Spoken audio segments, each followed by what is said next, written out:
Once upon a time, there was a small village at the edge of a river.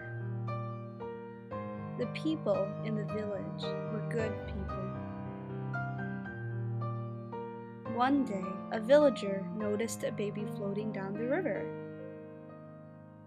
The villager quickly swam out to save the baby from drowning.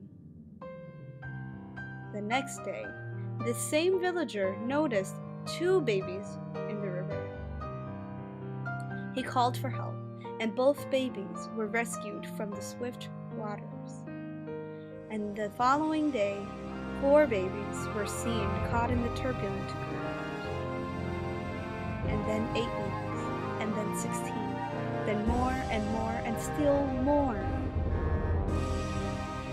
The villagers organized themselves quickly, setting up watchtowers and training teams of swimmers who could resist the swift waters and rescue the babies. The rescue squads were soon working 24 hours a day, and each day the number of helpless babies floating down the river increased. The villagers organized themselves efficiently. The rescue squads were now snatching many children each day. While not all babies, now very numerous, could be saved, the villagers felt that they were doing well to save as many as they could each day. Indeed, the village priest blessed them in their good work, and life in the village continued on that basis. One day, however, someone raised a question, but where are all these babies coming from? Let's organize to head upstream to find out who's storing all these babies into the river in the first place. Just like the people in the river story, I became an AmeriCorps Promise Fellow, believing I could change people's lives by catching the babies. I believe wholeheartedly that I could ignite their inner flame to be motivated about learning. I entered Edgewood Middle School with nothing but a heart full of love, curiosity, and enthusiasm. Hi, my name is Kia Marie Lohr. I graduated from the College of St. Benedict with the Bachelor of Arts degree in Communication and English. This year, I served as the AmeriCorps Promise Fellow with the Minnesota Alliance with Youth.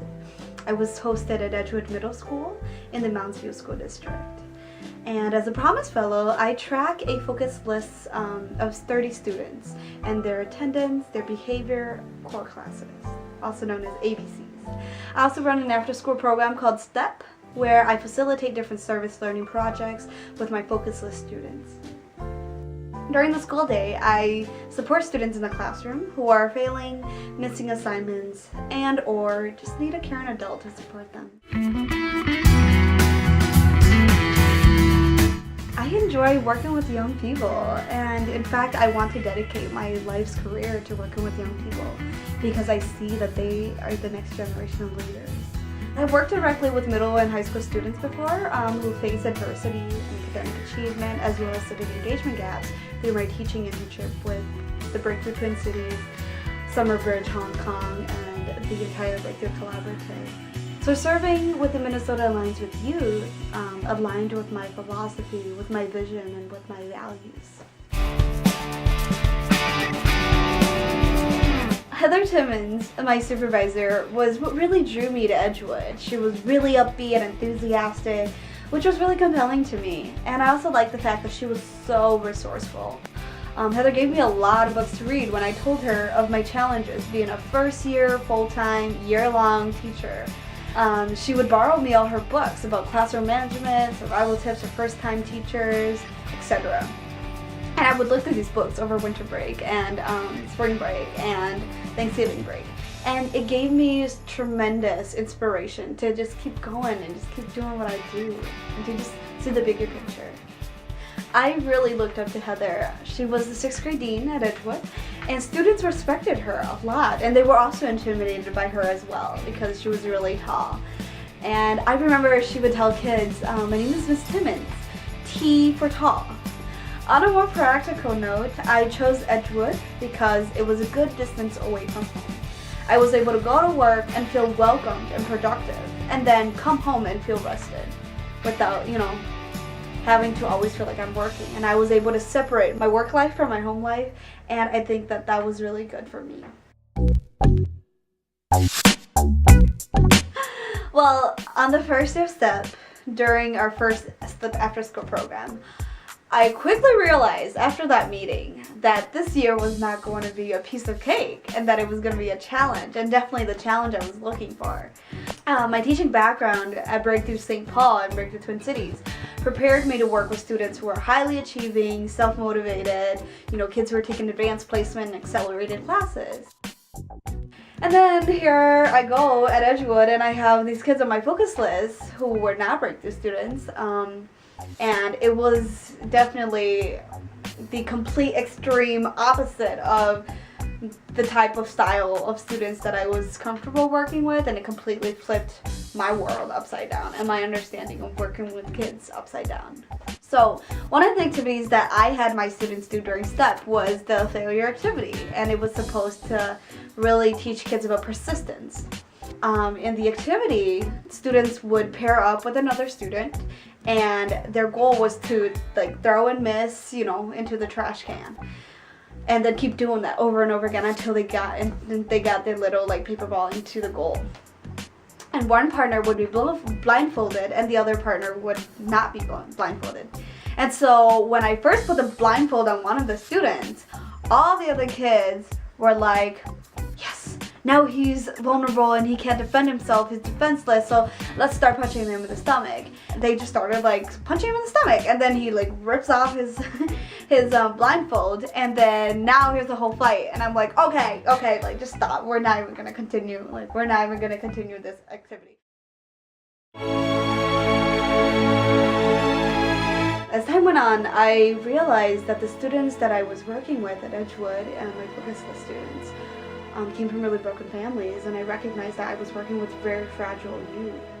And so coming from a broken family myself, the students kind of trusted me that I was on their side. By the end of the school year, my hope was to change their perspectives of themselves, if anything, to just really help them help themselves.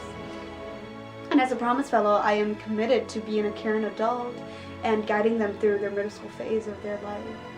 I would like to believe that the students really enjoyed, if not what I taught them, if they didn't understand any of the concepts that I was trying to teach them, at least there was genuine love and a genuine relationship with the students.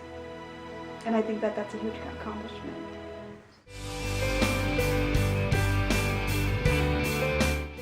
I really enjoyed the classroom visits. And as I navigated from room to room, I was able to pick up on new skills from teacher to teacher. I learned a few new strategies to engage students in the classroom and to keep them interested about learning. I also enjoyed learning and relearning things like algebra, chemistry, history, etc. I think I have learned more math coming back to middle school than I ever did during my entire education career. Going back to the river story, I hope to travel upstream to question why it is that the students, such as the students on my focus list, are failing in school. And where can the motivation come from? How can schools support students who come from broken families? And how can we as a community help create healthy families so that they can support their child? So just like the people in the river story, I became an AmeriCorps Promise Fellow, believing that I could change people's lives by catching the babies. And I believe that I would really inspire young people to enjoy learning. I wholeheartedly believe that I could help ignite their inner flame to be motivated about learning, to be curious about the world around them, and to question the unquestioned. And I believe that I've done a little bit of that this year. As I prepare for graduate school at the University of Pennsylvania, I feel well equipped to challenge the process, to share my experiences, and to bring a set of valuable insights into my program. I feel inspired to look at the big picture and to say, we not only need to change the way that we are catching the babies who are falling down streams, but we also need to change the institution in which is producing these babies.